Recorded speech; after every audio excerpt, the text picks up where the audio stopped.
दोस्तों, हमारा भारत दुनिया का सबसे प्राचीन देश माना जाता है। यहाँ समय के साथ साथ कई बदलाव होते गए। दरअसल प्राचीन भारत, जिसको आर्यावर्त के नाम से जाना जाता था, दुनिया के बहुत बड़े भूभाग तक फैला हुआ था। यह देश आर्यों का देश माना जाता था। इस दौरान यहाँ कई विदेशी शासकों ने भी आक्रमण किया। इस वजह से अखंड भारत टूटता गया। समय ने भारत के कई टुकड़े किए, लेकिन आज भी भारत का नाम 10 बड़े देशों की लिस्ट में शुमार है। आज से 2500 साल पहले हमारे देश पर कई विदेशियों ने कई आक्रमण किए थे। इसमें से मुख्य तौर पर तुर्क, शक, खून, कुशन, डच, फ्रांसीसी, मुगल और अंग्रेज शामिल हैं। तो चलिए आपको बताते हैं कि इन्होंने कैसे अखंड भारत को खंड किया। दोस्तों, कंधार और कम्बोज के कुछ हिस्सों को मिलाकर अफगानिस्तान बना। पूरे क्षेत्र में हिंदू, शाही और पारसी राजवंशों का शासन रहा। बाद में यहाँ बौद्ध धर्म का विस्तार हुआ और यहाँ के राजा बौद्ध हो गए। सिकंदर के आक्रमण के समय यहाँ पर फारसी और यूनानियों का शासन हो चला था। फिर 27वीं सदी के बाद यहाँ पर अरब और तुर्क के मुसलमानों ने आक्रमण करना शुरू कर दिया और 870 ईस्वी में अरब सेनापति याकूब एलेस ने अफगानिस्तान को अपने अधिकार में कर लिया। हालांकि इसके खिलाफ लड़ाई चलती रही। बाद में यह दिल्ली के मुस्लिम शासकों के कब्जे में रहा और फिर ब्रिटिश इंडिया के अंदर आ गया। फिर 18 अगस्त 1919 को अफगानिस्तान को ब्रिटिश शासन से आज़ादी मिली और यहीं से अफगानिस्तान भारत से अलग हो गया। यानी जब तक दिल्ली पर मुसलमानों का शासन रहा, तब तक अफगानिस्तान भारत का हिस्सा था। नेपाल, दोस्तों, यह भी कभी अखंड भारत का हिस्सा हुआ करता था। नेपाल को देवघर भी कहा जाता है क्योंकि भगवान श्री राम की पत्नी सीता का जन्म स्थल मिथिला नेपाल में है। भगवान बुद्ध का जन्म भी नेपाल के लुम्बिनी में हुआ था। यहाँ पर 1500 ईसा पूर्व से ही हिंदू आर्य के लोगों का शासन रहा है। 250 ईसा पूर्व यह मौर्यों के साम्राज्य का हिस्सा हुआ करता था। फिर 4वीं शताब्दी में यह गुप्त वंश का एक जनपद रहा। 27वीं शताब्दी में इस पर तिब्बत का आधिपत्य हो गया। आगे चलकर गोरखाओं ने राज किया। ब्रिटिश शासन के दौरान भी नेपाल पर अंग्रेजों का राज स्थापित हो चुका था। 1923 में ब्रिटेन और नेपाल के बीच एक संधि हुई, जिसके अधीन नेपाल की स्वतंत्रता को स्वीकार कर लिया गया।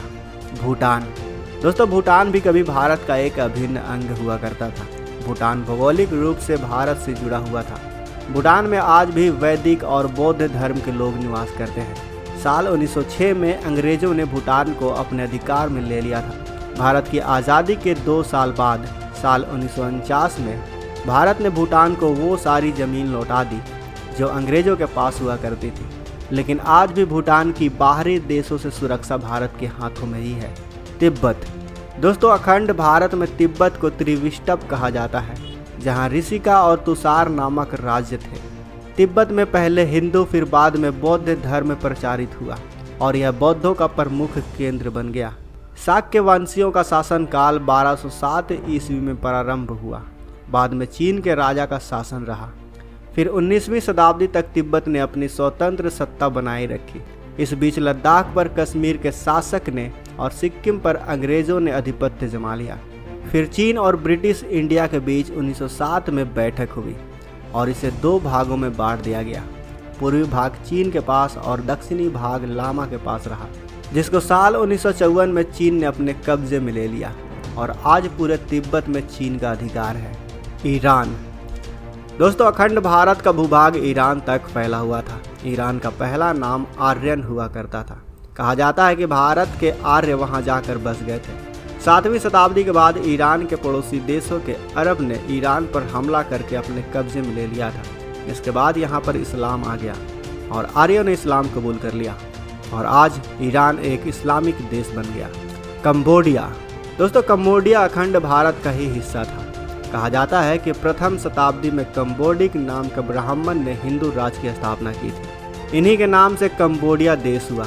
हालांकि कंबोडिया के प्राचीन दंत कथाओं के अनुसार इस कॉलोनीज की नींव आर्य देश के शिव भक्त राजा कंबू स्वयंभू ने डाली थी।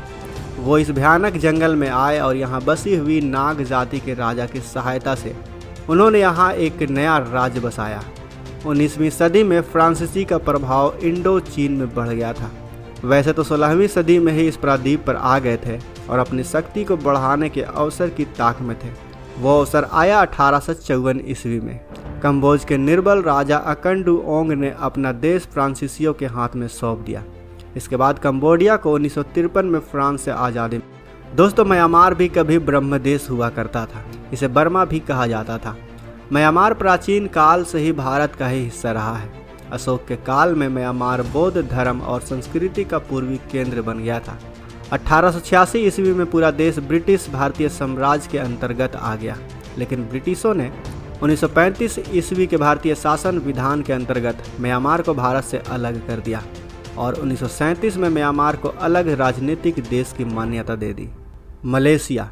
दोस्तों, मलेशिया आर्यावर्त का ही हिस्सा हुआ करता था। यहाँ पर हिंदुओं की बड़ी आबादी निवास करती थी, लेकिन मलेशिया भी दूसरे देशों की तरह अंग्रेजों के हमले से बच नहीं पाया और मलेशिया अंग्रेजों की गुलामी से 1957 में मुक्त हो गया।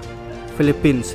दोस्तों, फिलीपींस एशिया का छोटा देश है जो पहले अखंड भारत का हिस्सा हुआ करता था।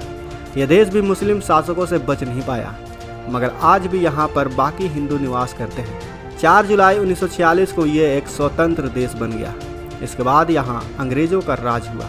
फिर सितंबर 1963 में फिलीपींस अंग्रेजों से आज़ाद होकर स्वतंत्र देश बन गया। थाईलैंड। दोस्तों, थाईलैंड दुनिया के खूबसूरत देशों में शुमार है, जो कि पहले भारत का ही हिस्सा हुआ करता था। भारतीय इतिहास में थाईलैंड का नाम श्याम देव बताया जाता है। प्राचीन काल में यहाँ हिंदू और बौद्ध धर्म और संस्कृति का एक साथ प्रचलन हुआ करता था, लेकिन अब यह एक बौद्ध राष्ट्र है। यूरोपीय शक्तियों के साथ हुई लड़ाई में श्याम को कुछ प्रदेश लौटाने पड़े और 1992 में हुए सत्ता पलट में थाईलैंड एक नया संवैधानिक राजतंत्र घोषित कर दिया गया। श्रीलंका। दोस्तों, श्रीलंका भारत के दक्षिण से सिर्फ 37 किलोमीटर दूर है। श्रीलंका पर पहले पुर्तगालियों फिर डच लोगों ने अधिकार कर शासन किया। 1800 ईस्वी के प्रारंभ में अंग्रेजों ने इस पर आधिपत्य जमा लिया और 1818 में इसे अपने पूर्ण अधिकार में ले लिया। अंग्रेज काल में अंग्रेजों ने फूट डालो और राज्य करो की नीति के तहत तमिल और सिंहलियों के बीच सांप्रदायिक एकता को बिगाड़ा और द्वितीय विश्व युद्ध के बाद 4 फरवरी 1948 को श्रीलंका को एक पूर्ण स्वतंत्रता मिली। वियतनाम। वियतनाम का इतिहास 2700 वर्षों से भी अधिक प्राचीन है। वियतनाम का पुराना नाम चंपा था। चंपा के लोग चाम कहलाते थे।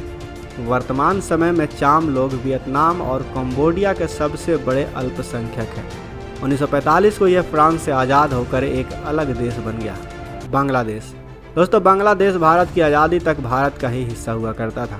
आज़ादी के समय यह पूर्वी पाकिस्तान बन गया और 1971 भारत पाक युद्ध के बाद से यह पश्चिमी देश स्वतंत्र देश बन गया।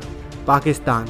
दोस्तों, पाकिस्तान भारत का एक ऐसा पड़ोसी देश है जो हमेशा भारत के साथ संघर्ष करता रहता है। आज़ादी के बाद लगातार 4 बार युद्ध हुआ इसके साथ। यह पाकिस्तान 1947 में भारत से अलग हुआ था और इस तरह एक एक करके अखंड भारत टूटते रहे, लेकिन आज भी भारत किसी से कम नहीं है। आज भी हम सुपर पावर देशों में गिने जाते हैं। तो दोस्तों, आपको ये वीडियो कैसा लगा हमें कमेंट बॉक्स में अवश्य बताएं। साथ ही वीडियो अच्छी लगी हो तो वीडियो को लाइक करें, अपने दोस्तों के साथ शेयर करें और अगर आपने अभी तक इस चैनल को सब्सक्राइब नहीं किया है तो इस चैनल को भी सब्सक्राइब कर लें। साथ ही बगल में जो बेल आइकन का बटन है उस पर ऑल पर भी क्लिक कर लें ताकि हमारी आने वाली वीडियो को आप मिस ना कर सकें। मिलते हैं अगले वीडियो में। जय।